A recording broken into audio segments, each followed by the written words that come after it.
Hello everyone, welcome to the my YouTube channel Jwala sir study.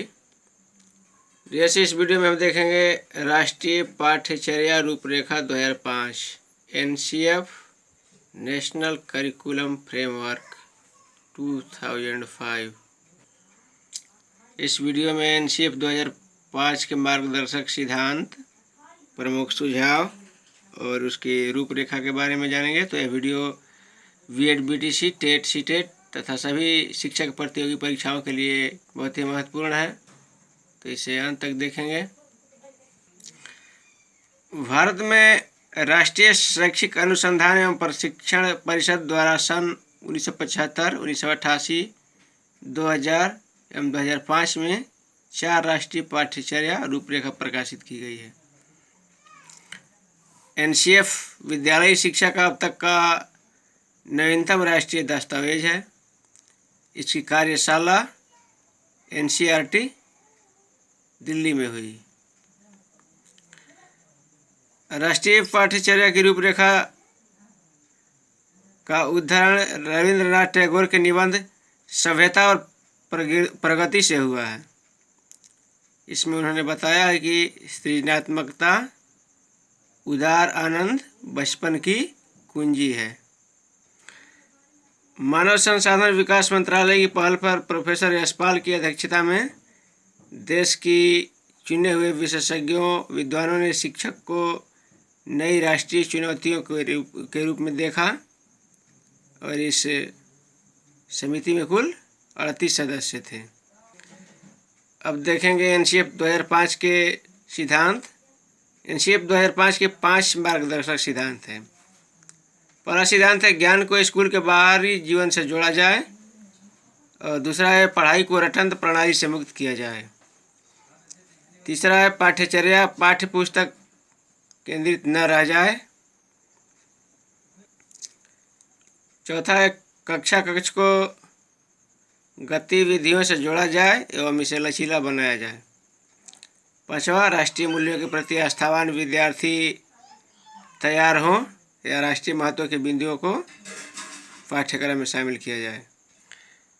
NCF का सूत्र है बिना भार के अधिगम, लर्निंग विदाउट बर्डन। यह विचार 1993 में आया और इसमें त्रिभाषाई फार्मूला हिंदी, अंग्रेजी तथा स्थानीय भाषा को महत्व दिया गया। अब देखते हैं एनसीएफ 2005 में क्या लिखा गया है। शिक्षा को मुक्त करने वाली प्रक्रिया के रूप में देखा जाना चाहिए।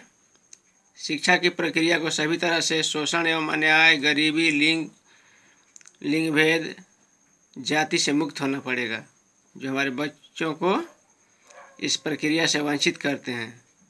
इसमें सपनों के भारत को धरातल पर उतारने की युक्ति प्रोफेसर कृष्ण कुमार के नेतृत्व में एनसीएफ 2005 का निर्माण कार्य एनसीईआरटी द्वारा दिया गया था और इसका लक्ष्य आत्मज्ञान था। एनसीएफ 2005 के अंग या भाग, इसके 3 भाग हैं।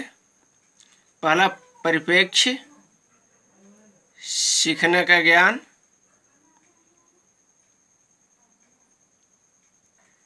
पाठ्यचर्या के क्षेत्र, स्कूल की अवस्थाएं एवं आकलन। और अगला है विद्यालय व कक्षा का वातावरण। अब देखेंगे एनसीएफ 2005 के प्रमुख सुझाव, विशेषता एवं रूपरेखा। इसके अंतर्गत एनसीएफ 2005 के अनुसार प्राथमिक स्तर पर भाषा का माध्यम मातृभाषा में होना चाहिए। दूसरा है शिक्षण सूत्र, जैसे ज्ञात से अज्ञात की ओर, मूर्त से अमूर्त की ओर आदि का अधिकतम प्रयोग हो। तीसरा है सूचना को ज्ञान मानने से बचा जाए। चौथा, विशाल पाठ्यक्रम और मोटी किताबें शिक्षा प्रणाली की असफलता का प्रतीक हैं।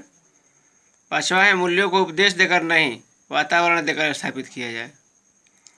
छठा है अभिभावकों को सख्त संदेश दिया जाए कि बच्चों को छोटी उम्र में निपुण बनाने की आकांक्षा रखना गलत है। और सातवां है बच्चों को स्कूल से बाहर जीवन से तनाव मुक्त वातावरण प्रदान करना। आठवां है अच्छे विद्यार्थी की धारणा में बदलाव, अर्थात अच्छा विद्यार्थी वह है जो तर्कपूर्ण बहस के द्वारा अपने मौलिक विचार शिक्षा के समान प्रस्तुत करता है।